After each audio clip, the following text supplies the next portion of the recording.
faire briller ses chaussures, c'est pas les entretenir. Et je vais vous montrer ça sur cette paire de Weston. D'abord, on va les nettoyer avec un petit lait nettoyant. Un petit peu de lait, pas trop.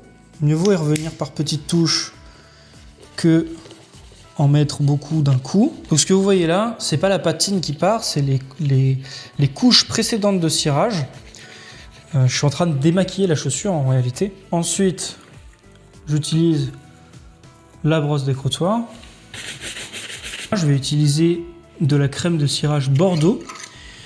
Comme ça, ça va me permettre de masquer un petit peu les traces que je peux avoir au talon. Voilà, typiquement ici. Vous voyez, c'est un petit peu décoloré. Je n'ai pas besoin d'en prendre trop. Hein. Comme pour le lait, mieux vaut y revenir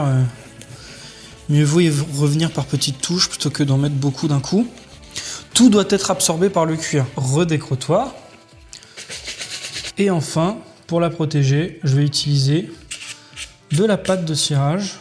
Vous pourriez le faire avec de la brosse palo. Moi, je vais le faire comme ça, à la main, rapidement avec la chamoisine. Et à la toute fin, je vais utiliser la brosse à lustrer pour faire chauffer ma pâte de cirage et faire briller tout ça. Mais vous voyez, un entretien comme ça n'a pas besoin d'être très long et c'est comme ça qu'il faut les entretenir et ne vous laissez pas berner par la brillance. C'est pas ça qui compte, c'est de nourrir le cuir et de le protéger. Donc pensez à enregistrer la méthode pour entretenir vos chaussures la prochaine fois.